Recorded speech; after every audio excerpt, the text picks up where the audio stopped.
Hello, everybody. Welcome to Couples Mentality. I'm Shaun Taylor. This is my girlfriend, Erin Sample. Hi. Today, we're going to discuss. What are we discussing? Relationship. Today, today we're going to discuss our relationship as well as couples goals, as well as a bunch of different things just going on in the dating world.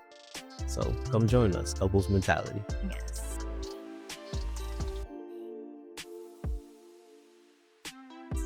All right, so we took the time out to make a list of questions.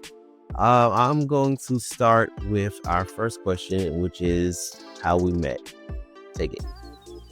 Okay. Well, I'll start it off. Well, we met in high school. I was I think a freshman. Is that freshman or sophomore? Maybe it's sophomore. Yeah, sophomore. We met in high school. You want to take it from there? Sure. So we met in high school. She was a sophomore. I was a junior. I believe we had lunch together. And we used to sit together in the cafeteria with a group of other peoples. And I just think from there, because we just reconnected the most out of those group of people, that me and Erin decided to give dating a try, which we did. We had a successful high school run of maybe a month and a half. A successful high school run, because afterwards we maintained our friendship. So therefore, very successful. We didn't really interact too much after we met. I mean, it was always like love when we see each other in the hallways and stuff, but it was never anything really beyond that. Up until we graduated. So yeah, that's how we met. All right. And then our next question is how we reconnected, which is a story in itself. So after high school, we would see each other off and on. We still had mutual friends, of course. And just through all those times, we always had fun together. We used to go to amusement park, Six Flags. Yeah. And ride the ride when they belts on. Yeah, craziness. Things I wouldn't do now, but we used to do that then.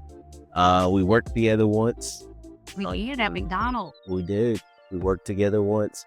And you trained me. You trained all of us. I trained everybody. Yeah. Almost everybody who went to our high school worked at that McDonald's. Where was it, on Town Lake Parkway? Town Lake Parkway. Yeah. I was great. You were the goats. Yeah. So, just in between us, just meeting up every now and again after school. Eventually, Erin moved to California. I moved back, moved back to California.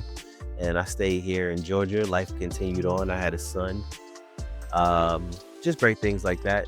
So, as far as actual reconnecting, about 3 years ago, almost now, I was at a friend's house and I was helping him renovate a van that he bought, just trying to fix it up a little bit. And while standing outside the van, I saw who I thought was Erin. It was Erin, but I wasn't 100% sure at the time, but I was pretty sure it was her. She just kind of looked the same from high school. What you mean, kind of? Kind of. Or just that's it.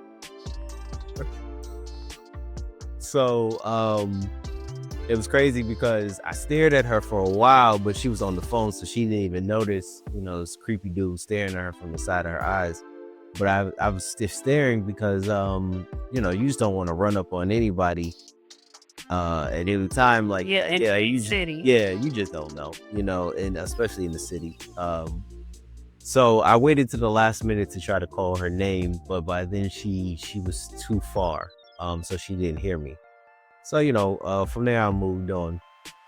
Coincidentally, roughly maybe about 4 days later, she called me. It was like 2.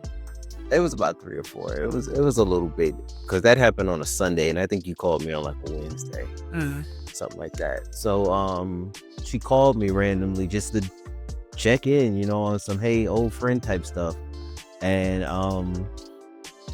I remember I didn't even remember at first about seeing somebody who possibly could have been her, but then it just hit me. And I remember she was talking, and I just cut her off mid-sentence. I was like, wait, hold on real fast so I forget to ask you this.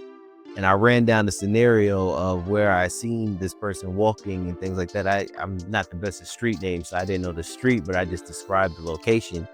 Turns out it was her, and that was crazy. And she was actually living behind where my homeboy lived, a place where I had been to hundreds of times, craziness. And we decided to instantly reconnect after that. And it's pretty safe to say, take a little out of the middle, but we've been together ever since Yeah. that moment. I'd like to add to the little part. Yeah, when I called you, we hung out, we went to the festival.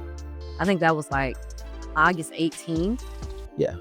And ever since then, we were inseparable. Like, we've been together literally ever since. But then we made it official September 2nd. But we were probably official the minute we held hands. Yeah, it was pretty much official after that. Okay. So what else do we have? We're gonna discuss getting together in our late 30s. Yes. So, as I mentioned, we got together roughly about 3 years ago. So I was 37 at the time. I'm 40 now. And it's crazy. It's crazy. Surprise. Getting together in our late 30s it's been different, I would say. It's kind of like, you're kind of changing into a newer person in your late 30s. You can't really do some of the things you used to do, can't really hang out the way you used to hang out. You're getting tired and things like that. So it is kind of different because when you meet somebody in your early 30s, y'all can party all night and just, do things like that. But like when you meet somebody and you're almost 40, you're kind of like, dang, I'm not the person I was. And so it can be like challenging at times because you're kind of discovering yourself as you're also discovering love with somebody new. What do you think? Yeah, I'd say it was different in the fact that we were older. I think that we were able to take things a little bit more serious. So for us, like, we were done partying. I mean, we're millennials, so we partied. We partied enough. We did all the dances. That's why we got knee and back problems now. But we were able to approach the relationship from a mature standpoint. And it was more so, okay, well, I'm not here to just keep dating, like to date. And you are my person. I feel like you're my person. So let's make it work. And we thoroughly enjoyed each other's company. I think also with us both being homebodies and extroverted introverts, that helps. I'm an introvert. Either way, you pretend. We'll get into that later with numerology, etc. But we definitely just enjoyed each other's company. We were friends first. I think that was another thing. Like, we've always been friends. Every time we hung out, it was like we were just back to just having that instant connection. So just adding the relationship aspect to it again, it seemed natural. All right. So now we're gonna move on to some what we call couple mentality questions. Cards, couples mentality. And these questions is just generally about just what goes on in relationships, just certain things, certain standards that you have, certain feelings, things, and how you feel about certain things. So first, we're gonna go into. We're gonna mix it up.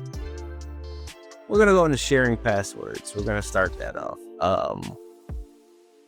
Sharing passwords is a big step for a lot of people, but it really shouldn't be because if you're in a committed relationship, there shouldn't be anything to hide.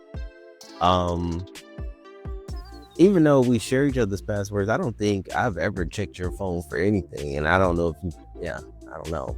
You better check my phone for I mean, not go through each other's phones, but like it will be like, hey babe, can you do this really quick, or can you do that, or where's my phone?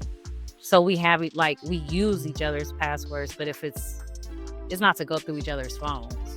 Yeah. Like it will be like if you're recording a video on your phone and I'm like, oh, let me look at the pictures really quick. So it would be something like that.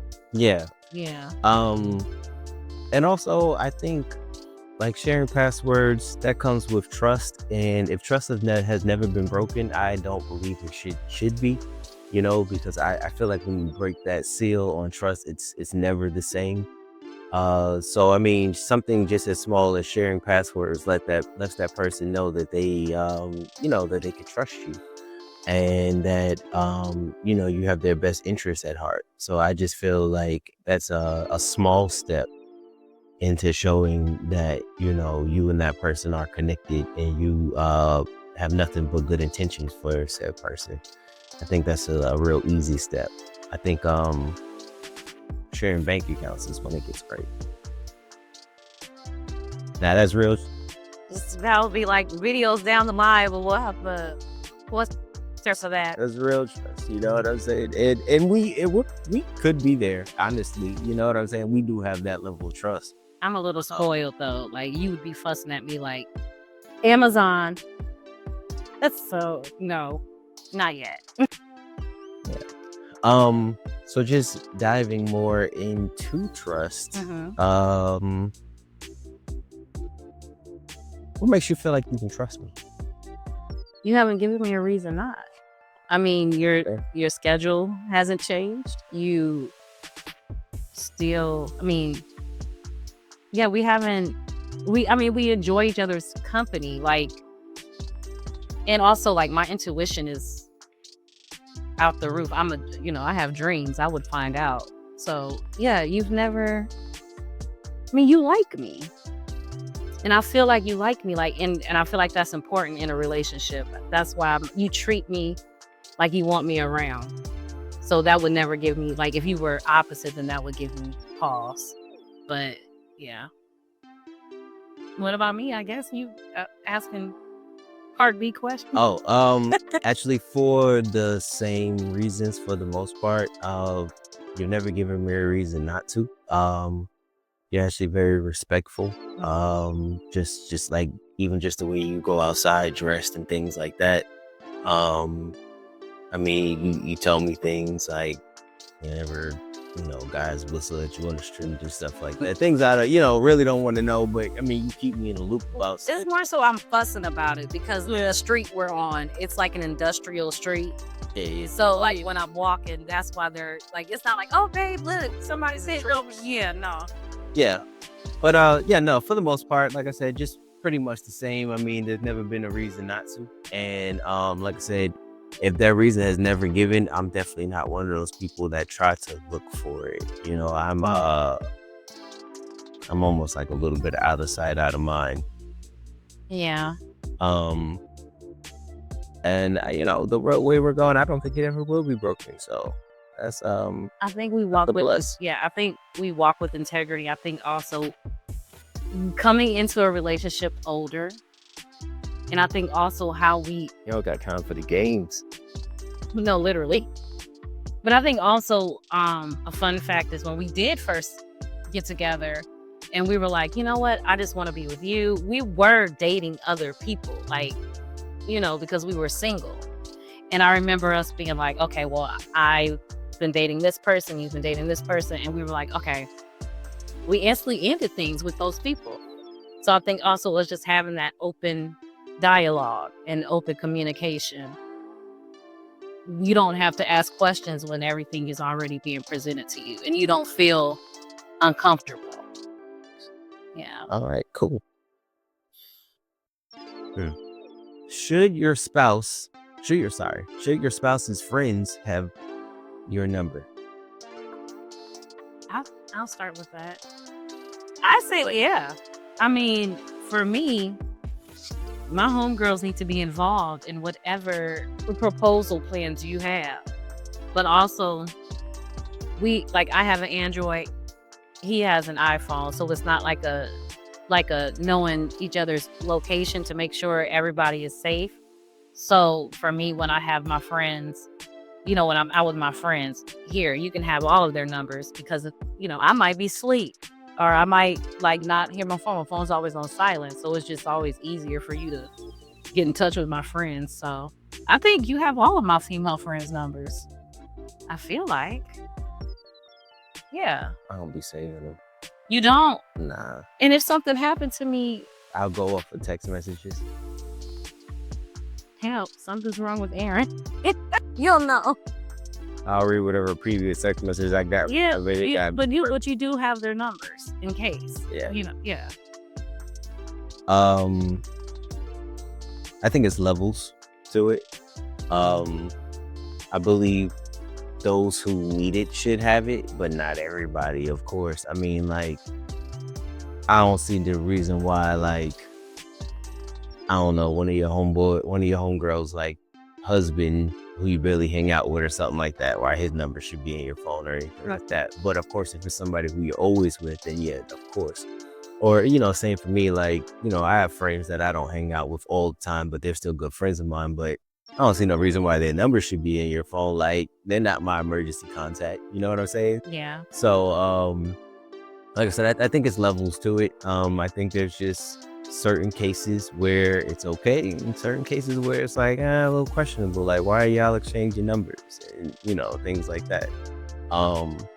So yeah, levels. I think I have 2 of your friends' numbers though, but those are like probably the ones you need. Yeah, those are the ones that if we plan anything or and we usually go on trips with other people. And then they can spread the word. Let the big crowd spread the word. You don't have each other's phone numbers. I mean, passwords. So that's a fact. Okay. So our last question is, what have we learned from each other? Mm-hmm. I will start. Oh, good. From you, I've learned patience, for sure. Side note, I'm the baby of the family, so it's obviously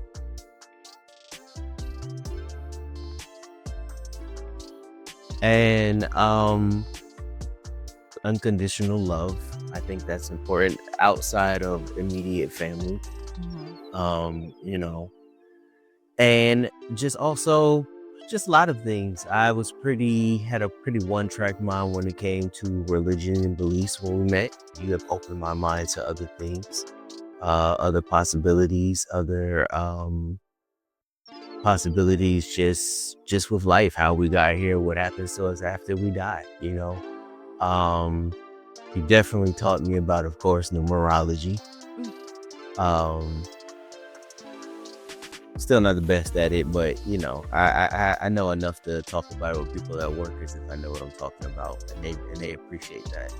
But even just like the chakras, like I didn't even know that even existed. I didn't even know what that was, or I never even heard of it or anything like that. I don't even think I've seen anything about it before. It's like as soon as you started mentioning, all of a sudden it was everywhere. So yeah, just the chakras. And also just about real friendship, man, and trust and honor. Like I feel like you really have my back out here, which is crazy because that's rare. But like to say somebody really, really has your back is like, yeah, it's an amazing feeling. It's like it's nice to go to sleep and wake up to that type of comfort and just that type of I wanted to say responsibility, but that's not the right word. Consistency. I don't like it, but consistent relationship, like it's not like a lot of highs and lows, and you don't have to anticipate like what mood I'm gonna be in. Well,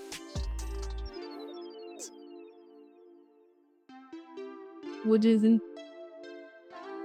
But yeah, so that's it. Just overall, just you being great, you being you has just taught me a lot. So just very grateful for you. Oh, will do. Okay. Well, you taught me it's okay to be me. Um, I'm a little bit of everything. Which is I am every woman.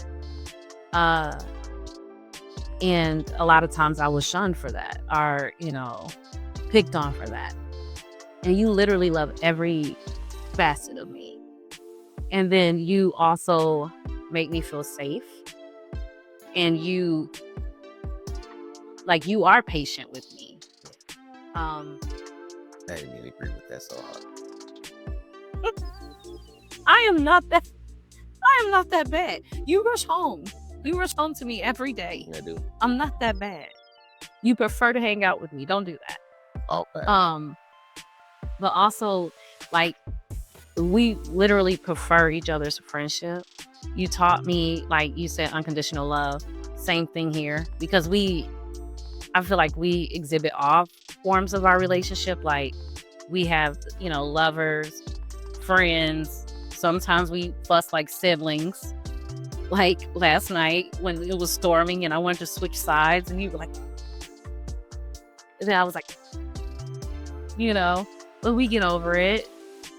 Tired. Yeah, you didn't want to get up out of your sleep, but and then also, like, our arguments are not like blow ups. Like I feel safe even after we argue. I still feel safe, and I didn't feel that before. Um, you taught me. I mean, you taught me like how to really have a one-track mind. The opposite of what like, so I can stay focused. And again, you just allow me to speak up and speak out and stand out, and I appreciate you for that. Thank you. You speak life into me every day. Thank you. My walking affirmation. Okay. Well, this was our first, but certainly not our last session of Couples Mentality. We are going to get together each week. And I get together with them. We're going to get together with them, with the people, on a weekly basis, where we will discuss just culture. Of course, we want to discuss what's going on in the world, how we view it, from a man and woman standpoint. Also, just an update on us. This is us right now. Who knows who will be when we do Couples Mentality episode 100. So, I got any closing statements? Be friends. Be friends first. No matter what. Remember, that is your friend. And you don't want to hurt your friends. What about you, Boogie?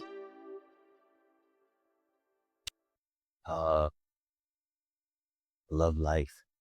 Love life first.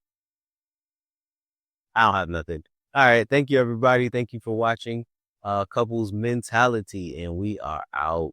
Bye.